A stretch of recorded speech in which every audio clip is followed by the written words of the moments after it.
تفسیر کبیر کے اندر لا خوف علیہم ولا هم یحزنون کے تحت لکھا۔ آپ فرماتے ہیں کہ آپ کی مجلس لگی تھی، مریدین متوسلین اہل محبت بیٹھے تھے، اچانک آپ پر ایک کیفیت طاری ہوئی، حضرت ابراہیم خواص کھڑے ہو گئے، آپ نے ایک گٹھڑی باندھی ہوئی تھی، اس کے اندر آپ کا مصلہ ہوتا تھا، لوٹا ہوتا تھا، تسبیح ہوتی تھی، اور کہیں بھی نکلتے تو وہی ان کا زاد راہ ہوتا تھا۔ بیٹھے ہوئے سب حضرات سب کو حکم دیا کہ سب بیٹھے رہو، میرے ساتھ کوئی نہ آئے۔ مجلس سے اٹھے اور چل دیے، اور گٹھڑی اٹھائی، کندھے پہ رکھی اور چل دیے۔ آپ کے ساتھ ایک آپ کے مرید خاص تھے جو ہر سفر حضر میں آپ کے ساتھ رہتے تھے، وہ آپ کے ساتھ ہو لیے۔ تو تھوڑا سا آگے گئے، پیچھے مڑ کے دیکھا تو وہ مرید بھی ساتھ تھی۔ آپ نے اسے کہا کہ تم رک جاؤ۔ انہوں نے کہا جی جے پیروں کا دامن پھڑیا ہے تو جے مرنا ہے، جینا ہے، دنیا ہی رہنا ہے، آخرت بھی جانا ہے، جنت بھی جانا ہے، تو پیروں کے لڑ لگ کے ہی جانا ہے۔ میں آپ کے ساتھ ہی رہوں گا چاہے کچھ بھی ہو۔ آپ نے کہا اچھا چل پھر میرے ساتھ ہی چلتے ہیں۔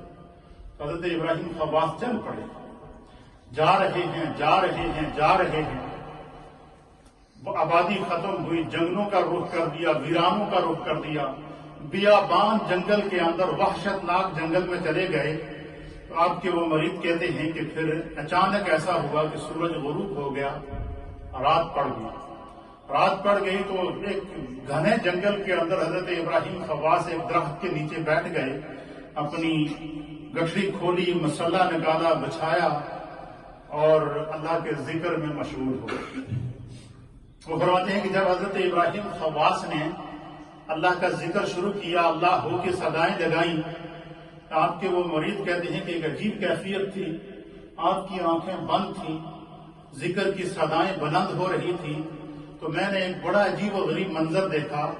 میں نے منظر یہ دیکھا کہ اس جنگل کے اندر موجود جتنے جنگلی جانور تھے، جتنے جنگلی درندے تھے، جانور تھے، حشرات الارض تھے، میں نے دیکھا کہ سب لائن کے ساتھ آ رہے ہیں اور حضرت ابراہیم خواص کی طرف بڑھ رہے ہیں۔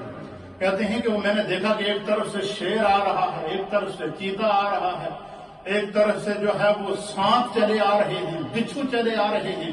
کہتے ہیں کہ میں ڈر گیا تو میں نے آوازیں دی حضرت کو کہ حضرت جنگلی جانوروں نے حملہ کر دیا۔ تو کہتے ہیں کہ ان پر ایک کیفیت طاری تھی، انہوں نے میری بات سنی ہی نہیں اور وہ ذکر کرتے رہے۔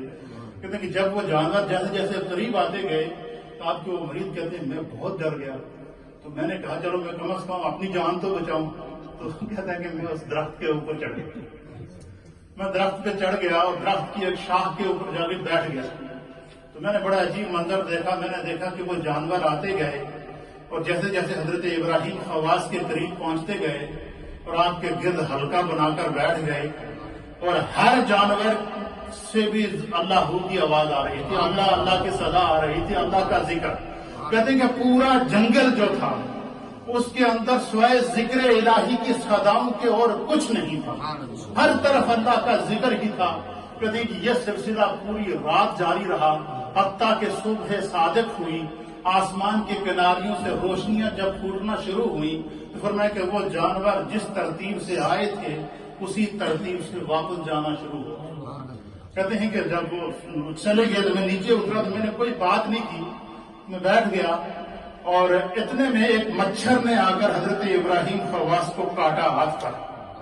مچھر نے کاٹا، آپ کو درد ہوا، بڑی تکلیف ہوئی۔ آپ نے مرید کو بلایا، کہا کہ کم وقت نے مجھے کاٹ دیا، مجھے دباؤ اور مجھے تکلیف ہو رہی ہے۔ کہتے ہیں میں نے وہ عجیب منظر دیکھا، مجھ سے برداشت نہیں ہوا۔ میں نے کہا حضور رات کو تو میں نے یہ منظر دیکھا، ابھی ایک مچھر نے آپ کو کاٹا۔ آپ نے فرمایا رات کا وہ جو وقت تھا وہ میرے اور میرے خدا کے درمیان خاص وقت تھا، اس میں ہمیں دنیا کی کسی چیز کی پرواہ نہیں ہوتی۔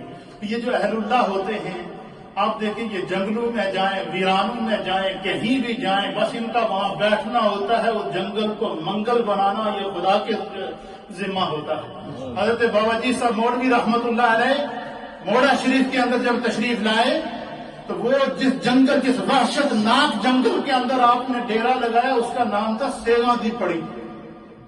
وہاں پر وحشت ناک جنگلی جانور رہتے تھے، لیکن آج کوئی موڑا شریف کو جا کر دیکھے کہ وہ آسمان دنیا کا ایک مہکتا اور چمکتا ہوا سورج اور چاند کی مانند وہاں سے روحانی فیض پھوٹتا ہوا نظر آ رہا ہے۔ اسی طریقے سے درگاہ عالیہ سیاج شریف کو آپ دیکھیں، جس جگہ حضرت سائیں گودری بادشاہ رحمت اللہ علیہ نے ڈیرا لگایا، اس جنگل کو آپ دیکھیں، ان پہاڑوں کو آپ دیکھیں، ان دشوار گزار راستوں کو آپ دیکھیں، جو کئی میل اور کئی دنوں کا پیدل سفر طے کر کے لوگ پورے کشمیر سے وہاں پر آپ کے عرس کے موقع پر جاتے ہیں، اور پورا سال یہ سلسلہ وہاں آنا اور جانا جاری رہتا ہے۔ آج کل تو ہر ترقی ہو گئی ہے، روڈیں نکل گئی ہیں، لیکن ہم نے وہ زمانہ بھی دیکھا کہ جب لوگ سیاج شریف جاتے تھے تو وہ 2 دن 3 دن پہلے سفر شروع کر دیتے تھے کہ ہم نے سیاج شریف جانا ہے۔